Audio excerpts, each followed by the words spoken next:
6.25 전쟁 발발일이 며칠 남지 않았습니다. 1950년도에 발발했으니까 올해가 되면 75주년인가 그렇죠.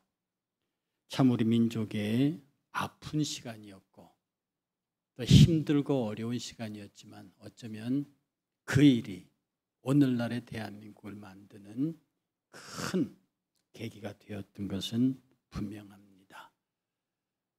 6.25 전쟁은 여러분이 아시는 대로 누가 뭐라 해도 6월 25일 날 새벽에 기습으로 진행된 북한의 일방적인 침략 전쟁이었습니다.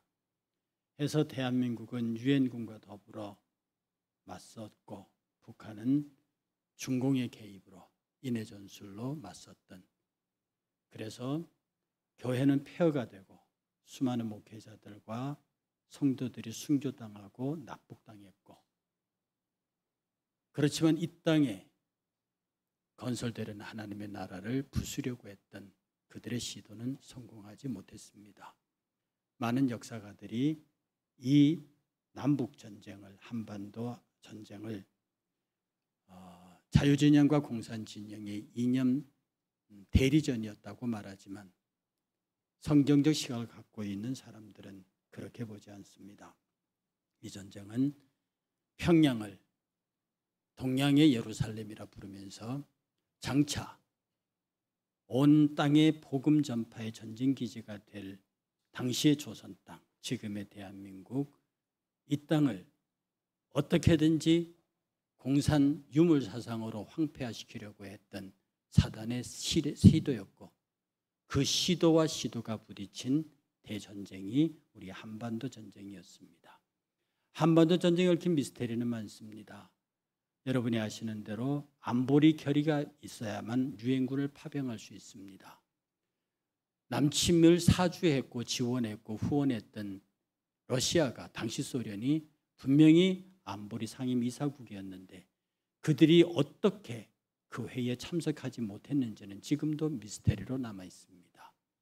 그 결의를 통해서 우리가 상상하지 못했던 나라들이 우리나라에 동원됐고, 여러분 아십니까? 연합 유엔군이라는 이름으로 유엔 창설 이외에 국제전쟁에 참전한 적이 대한민국 한국전쟁 외에는 없습니다. 유엔군이 파견돼서 전쟁을 치른 나라가 우리나라밖에 없다고요. 이 모든 것들이 시사하는 바가 대단히 많습니다. 그런데 오늘 말씀의 요지는요, 이 시대의 젊은이들이, 아니 지금 60, 70이 된 사람도 이때의 전쟁의 후유증을 겪었지만 직접 전쟁을 겪지 않았기 때문에 그 전쟁이 얼마나 치열했고 처절했는지를 지금 80대 정도면은 어린 시절 이야기라 기억날 수 있겠지만 그 이전의 세대들은 그냥 놀라웠게도 세계 모든 사람들은 우리들의 전쟁을 너무 잘 알고 있는데 오히려 우리들의 젊은이들이, 우리들의 세대가 이 전쟁을 모르고 있다고 하는 겁니다. 그래서요, 잠깐이지만 사진 몇 장으로 지나간 우리들의 6.25 전쟁의 아픈 흔적들을 살펴보도록 하겠습니다. 저 총탄에 뚫린 철모가 의미하는 바가 뭔지, 저런 어려운 시절들을 우리 시대들이 겪어내면서 과연 이 시대가 과연 우리들에게 있었는지, 저런 광경들은요 지금 세계 최빈국들에게 볼 수 있는 그런 그야말로 험하고 엄청난 시절의 이야기들입니다. 지금 우리가 저기 정말 빈민국들에서 볼 수 있는 저런 구제 현장에서 이야기가 75년 전, 가깝게는 70년 전 우리들의 이야기라고 하는 것을 우리는 잊지 말아야 합니다. 지금 우리가 비록 세계 경제대국 10위권 안에 들어있는 나라이긴 하지만 저렇게 피난을 가고 저렇게 보듬고 서로 울었던 피 아픈 시절이 남아 있습니다. 이것은 우리 할아버지들에게 들은 이야기고 실제로 전쟁을 겪은 세대들이 우리들에게 남겨준 그런 것들이야. 사랑하는 사람의 죽음을 확인하고 통곡하는 장면입니다. 이름으로 어린아이가 총탄에 맞아 죽어있는 장면입니다. 수십 수백 구의 시체가 저렇게 묻히는 장면, 이것이 70년 전 우리나라 이야기입니다. 그런데 지금 많은 사람들이 이때의 이야기는 잊어버리고 지금 물질의 풍요와 자유로움에 빠져서 더 이상 이런 것들을 생각하지 않고 마치 이것이 지나간 다른 나라의 이야기처럼 우리에게 보여주고 있다고 하는 사실입니다. 그러나 이것은 엄연히 70년 전에 우리들의 삶의 이야기였습니다. 저 삶이 완전히 벗어난 데는 20, 30년이 걸렸고 오늘날 세월까지 오는데 50년 이상의 세월이 걸렸습니다. 우리는 이 광경들을 보면서 얼마나 많은 교회들이 부셔졌고 얼마나 많은 목회자들이 순교당했으며 얼마나 많은 교회의 피해가 있었는지를 우리는 잘 알고 있습니다. 그러니 오늘 저와 여러분들이 이 시대를 넘기면서요, 다시는 우리가 이 시대를 잊지 말아야 하고 역사를 잊은 민족에게는 미래가 없다고 누가 말했듯이 휴전선에 발견된 철무 앞에 기도하고 있는 한 국군 장병의 기도의 모습에서 힘 있는 평화가 구걸이 아니라 힘으로 지키는 평화가 진정한 평화임을 알아야 합니다. 여러분, 고려와 거란이 싸울 때 40만 거란군이 퇴폐하고 다시 10만의 거란군이 들어왔을 때 강감찬에 의해서 전멸하다시피 하고 몇천 명만 살아가 돌아간 사건이 있습니다. 거란은 더 이상 고려를 이길 수 없다고 생각했죠. 그때 고려가 택한 평화 전략이 뭡니까? 사신을 거란에 보내서 속국을 자청합니다. 그리고 왕의 임명을 청합니다. 패배한 거란 입장에서 그렇게 할 이유가 없는 거죠. 그런데 고려는 자손들의 영원한 평화를 위해서 거란이 자기들을 지켜줄 것을 요청합니다. 자기들의 왕의 인준을 요청합니다. 거란은 그것을 허락하죠. 그로부터 150년 동안 고려는 전쟁 없이 동아시아 일대에 거란을 능가하는 외교 주도권 국가로서 국부를 누릴 수 있는 그런 나라가 됐습니다. 왜냐하면 거란이 그렇게 자기 속국으로 삼으면서도 함부로 할 수 없는 것은 능히 거란을 이길 수 있는 힘이 고려에게 있었기 때문에 그렇습니다.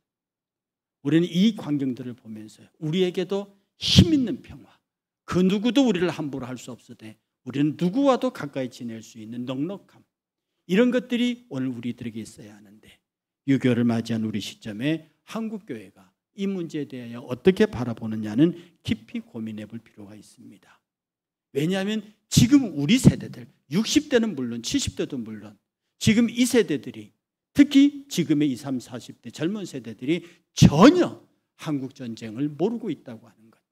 오히려 외국에서 너무나 잘 알고 있는 한국전쟁을 우리들의 젊은이들이 모르고 있고 심지어 이것이 북침 사건이라고까지 말하는 정말로 허무맹랑한 일들을 경험하면서 우리가 얼마나 이 시대에 하나님께서 우리나라를 지켜주신 그 놀라운 사실을 우리가 어떻게 받아들이고 이해하고 있는지를 깊이 고민할 필요가 있습니다.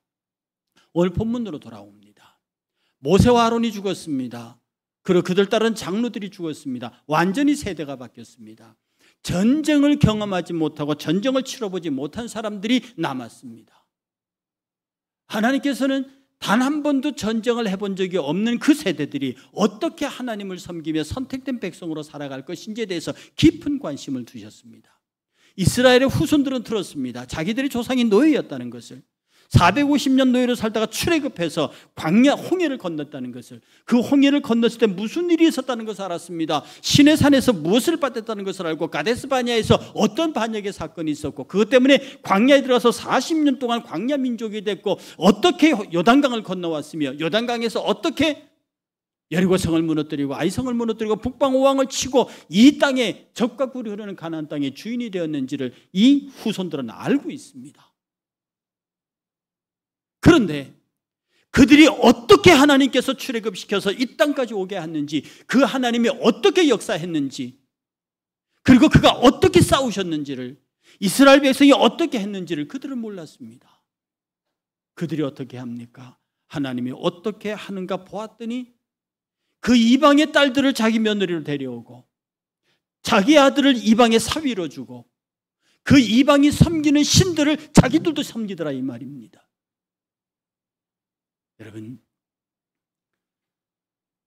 하나님의 백성이 이 땅에서 존재할 수 있는 유일한 방법은요, 전쟁입니다. 주님은 말했습니다. 내가 너에게 평화를 주러 온 줄로 생각하지 말라. 이건 굉장히 사랑의 주님이신 입에서 나오는 놀라운 말씀입니다. 내가 너에게 평화를 주러 온 줄로 생각하지 말라. 시어머니가 며느리가, 아들과 아버지가, 자식이 부모와 싸울 것이다. 복음은 던져지는 곳에 세상에 복음이 던져지면 그 복음은 세상의 수류탄이라고 그랬습니다. 복음은 세상의 수류탄이에요. 예수 그리스도라고 하는 생명이 이 땅에 내려오는 순간에 헤롯은 총동원해서 예수를 찾습니다. 어찌하든지 예수를 죽이려고. 예수가 태어난 그 지방을, 태어난 시점을 기준으로 2년 안에 어린아이들은 다 죽여버립니다. 전쟁의 시작입니다. 이 전쟁에서 우리가 승리할 수 있는 길은 어디에 있겠습니까? 절대로 6.25 전쟁은요, 자유진영과 공산진영의 대리전쟁이 아닙니다. 그들은 정치가들이 말하는 것이고요, 그것은 사학자들이 말하는 것이고요. 오늘 우리는 말입니다, 이 전쟁은 하나님께서 대한민국을 통하여 당신의 하실 일들을 분명히 하시고 이 대한민국을 하나님의 선택된 나라로 세우시기 위한 하나님의 원대한 계획이었습니다. 아시아에 복음이 떨어졌습니다. 일본에는 일찍 복음이 떨어졌다고요. 그런데 일본에 떨어진 복음은 뭡니까? 기껏해야 고기니 유키나카 군대, 가등청정 군대의 십자가 길을 들고 온 일본 군대의 조력에 불과했습니다.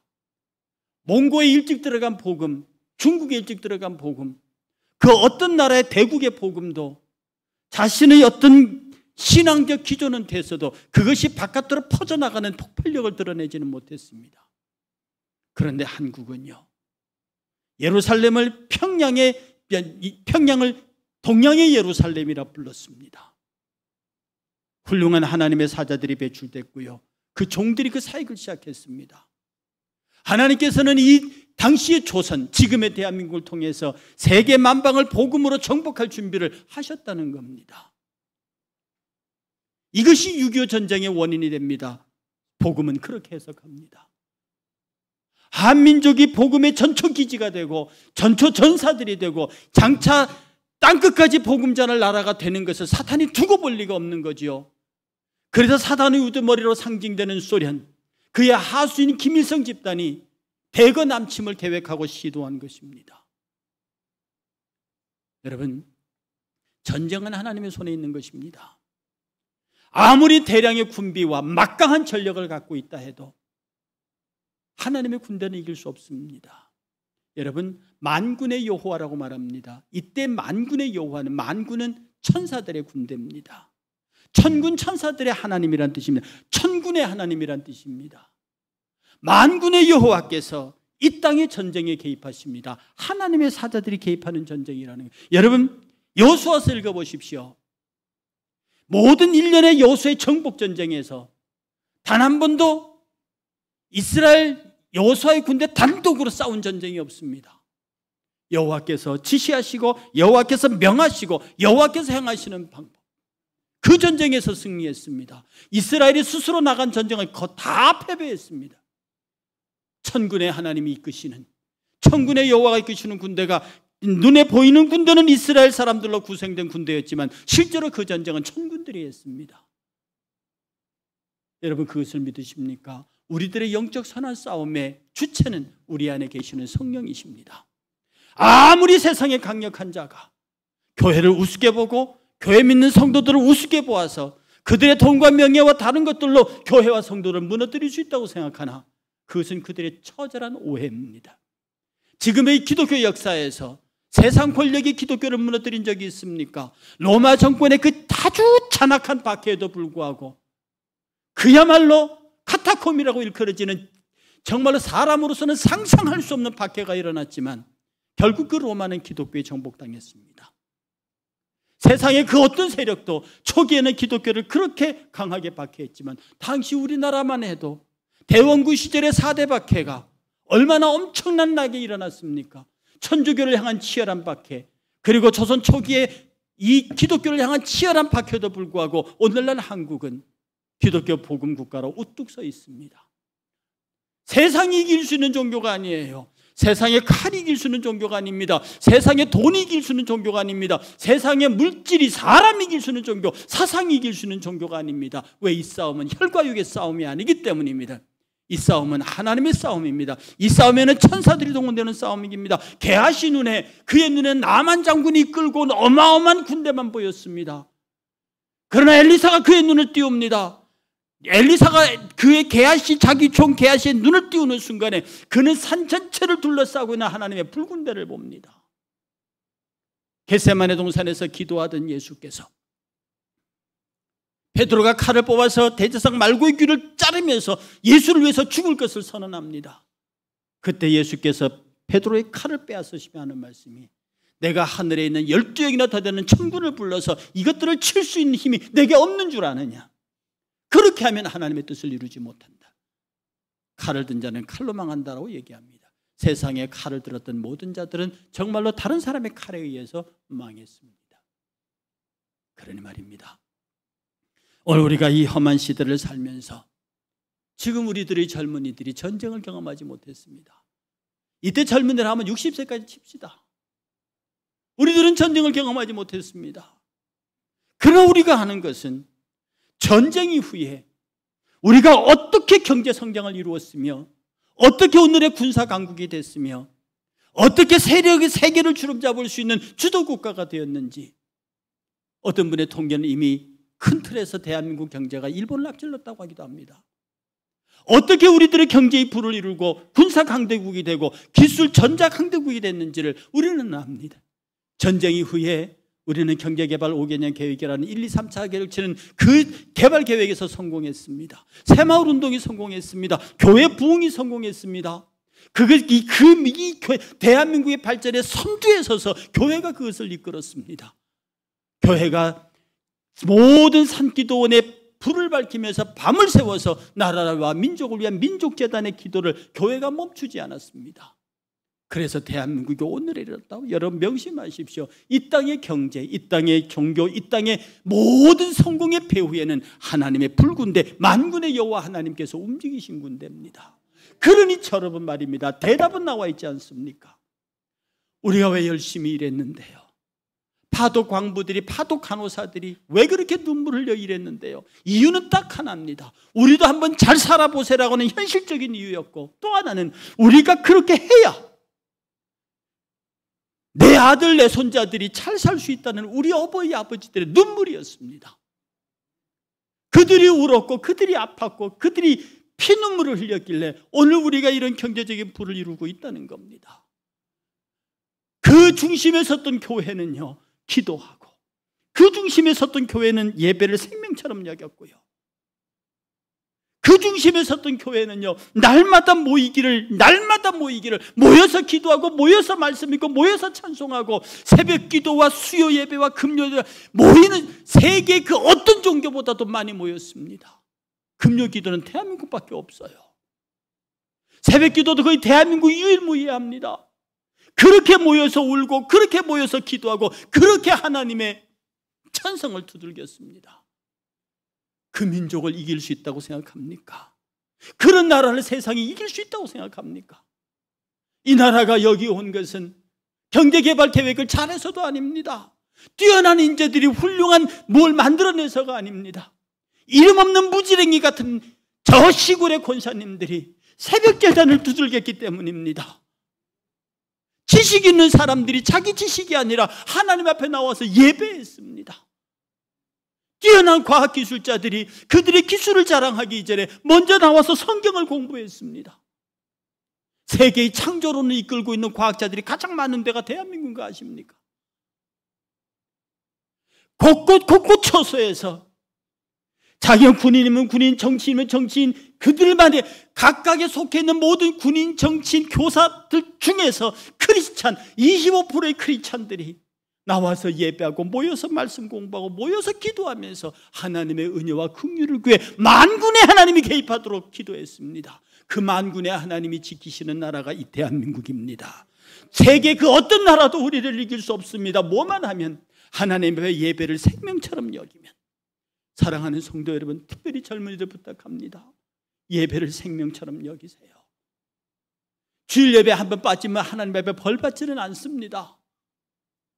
금요기도 새벽기도 안 논다고 뭔 일이 그런 거 하나님의 법을 검하는 건 아닙니다.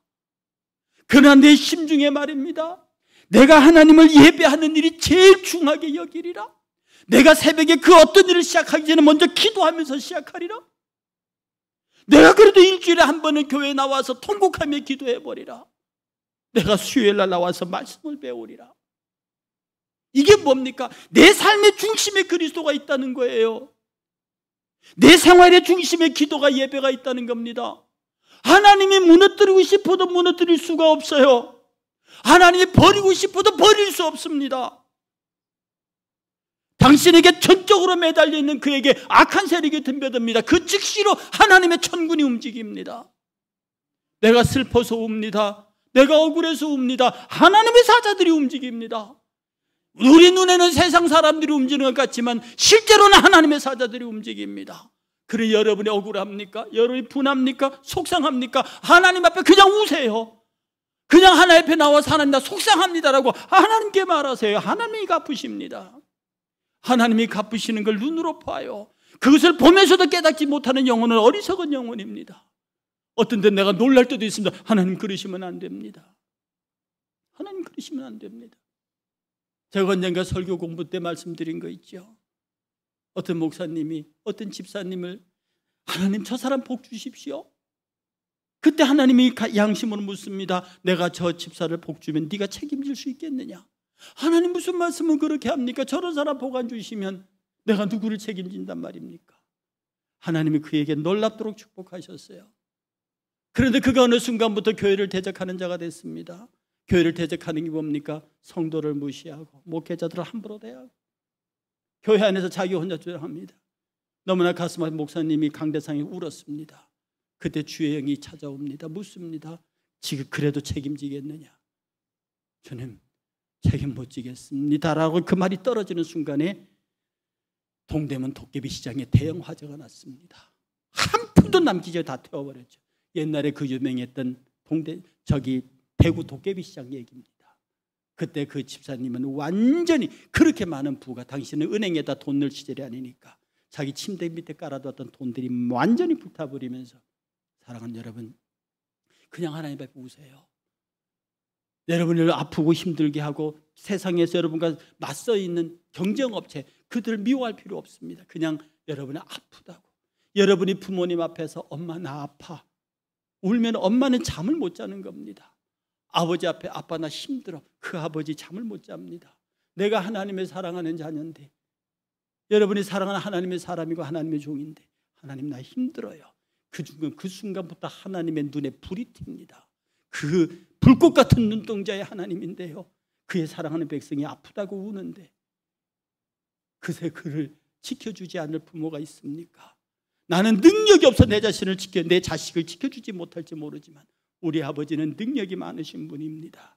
그가 천군을 움직이면 나 하나를 위해서 세상을 엎을 수도 있는 분입니다. 그 위대한 분을 모시고 사는 우리들이에요. 특별히 여기 우리 교회 젊은이들 예배에 목숨 거십시오. 부탁합니다. 기도에 목숨 거세요. 말씀 공부에 목숨 거세요. 나머지 일은 주님이 하십니다. 제가 늘 말했던 대로 여러분은 주의 일을 하세요. 여러분은 주를 하고 여러분은 주를 예배하고 주를 섬기세요. 그러면 하나님이 여러분을 하십니다. 하나님이 여러분의 일을 하십니다. 여러분이 일평생 들여서 여러분이 일을 해도 이룰 수 없는 일들을 주님은 단 한 번의 말씀으로 이루어 주십니다. 그게 신앙입니다. 이 승리가, 이 위대함이 여러분 가운데 있기를 주의 이름으로 축복합니다. 다 같이 자리에서 일어나셔서 찬송가 352장 십자가